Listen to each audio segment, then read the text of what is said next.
Hi hello friends, welcome to my channel. ಇವತ್ತು ನಾನೊಂದು ರುಚಿಯಾಗಿರೋಂತಹ rice recipe ಮಾಡಿ ತೋರಿಸ್ತಾ ಇದ್ದೀನಿ.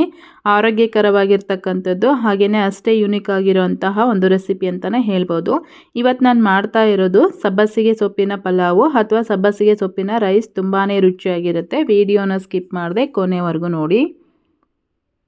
ಮೊದಲೇದಾಗಿ ನಾವು ಈ ಥರ ರೈಸ್ ರೆಸಿಪಿನ ಮಾಡ್ತಾ ಇದ್ದೀವಿ ಅಂತಂದರೆ ಅಕ್ಕಿನ ತೊಳೆದ್ಬಿಟ್ಟು ಒಂದು 20 ನಿಮಿಷ ನೆನೆಯೋದಕ್ಕೆ ಬಿಡಬೇಕಾಗತ್ತೆ.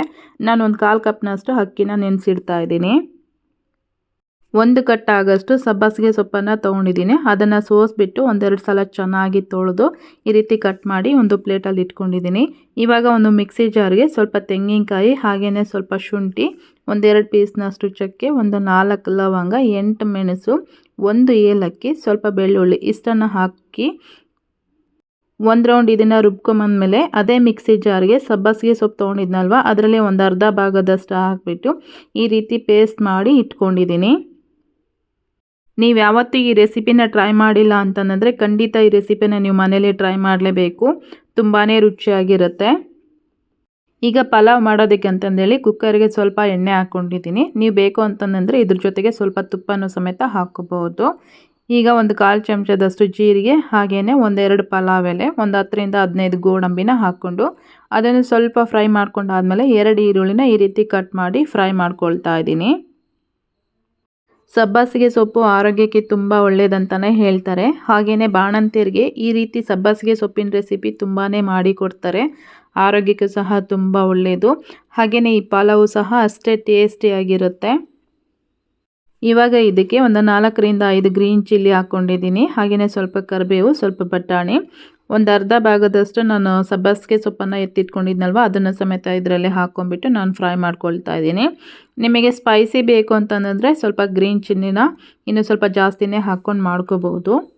ಹಾಗೆಯೇ ಈ ಗ್ರೀನ್ ಚಿಲ್ಲಿನ ನೀವು ಸ್ವಲ್ಪ ರುಬ್ಕೊಂಡ್ಬಿಟ್ಟು ಮಾಡ್ಕೋಬೋದು. ನಾನು ಸ್ವಲ್ಪ ಕಟ್ ಮಾಡಿ ಹಾಕ್ಕೊಂಡಿದ್ದೀನಿ. ಯಾಕೆ ಅಂತಂದರೆ ಅಸಿಡಿಟಿ ಆಗುತ್ತೆ ಕೆಲವೊಬ್ಬರಿಗೆ ಇದನ್ನು ಜಾಸ್ತಿ ತಿನ್ನೋದ್ರಿಂದ, ಅದಕ್ಕೋಸ್ಕರ. ಇವಾಗ ರುಬ್ಬಿಟ್ಕೊಂಡಿರೋಂಥ ಮಸಾಲೆ ಏನಿತ್ತಲ್ವ ಅದನ್ನು ಸಮೇತ ಇದರಲ್ಲಿ ಹಾಕಿಬಿಟ್ಟು ಈ ರೀತಿ ಎಲ್ಲ ಫ್ರೈ ಮಾಡ್ಕೊಳ್ತಾ ಇದ್ದೀನಿ. ಈ ರೈಸ್ ಬಂದುಬಿಟ್ಟು ನೋಡೋದಕ್ಕಂತೂ ತುಂಬಾ ಕಲರ್ಫುಲ್ ಆಗಿರುತ್ತೆ. ಮಸಾಲ ಎಲ್ಲ ಚೆನ್ನಾಗಿ ಫ್ರೈ ಆಗಿದೆ. ಇವಾಗ ನಾನು ನೆನೆಸಿಟ್ಕೊಂಡಿರೋಂಥ ಅಕ್ಕಿ ಇತ್ತಲ್ವ ಅದನ್ನು ಸಮೇತ ಇದರಲ್ಲಿ ಹಾಕ್ಕೊಂಡು ಒಂದು ಸಲ ಚೆನ್ನಾಗಿ ಈ ರೀತಿ ಮಿಕ್ಸ್ ಮಾಡ್ಕೊಳ್ತಾ ಇದ್ದೀನಿ.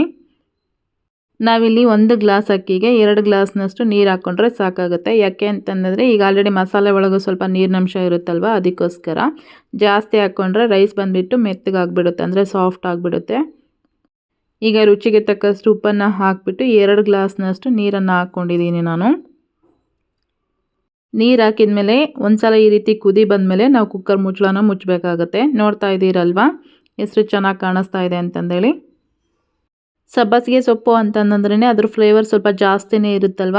ಈ ಪಲಾವ್ ಮಾಡಬೇಕಾದ್ರೆ ಅಂತೂ ಮನೆ ತುಂಬ ಅದ್ರ ಫ್ಲೇವರೇ ಬರ್ತಾ ಇತ್ತು. ಸೊ ಪಕ್ಕದ ಮನೆಯವರು ಸಮೇತ ಕೇಳ್ತಾ ಇದ್ರು, ಏನು ಮಾಡ್ತಾ ಇದ್ದೀರಾ, ಏನು ರೆಸಿಪಿ ಮಾಡ್ತಾ ಇದ್ದೀರಾ ಅಂತಂದೇಳಿ.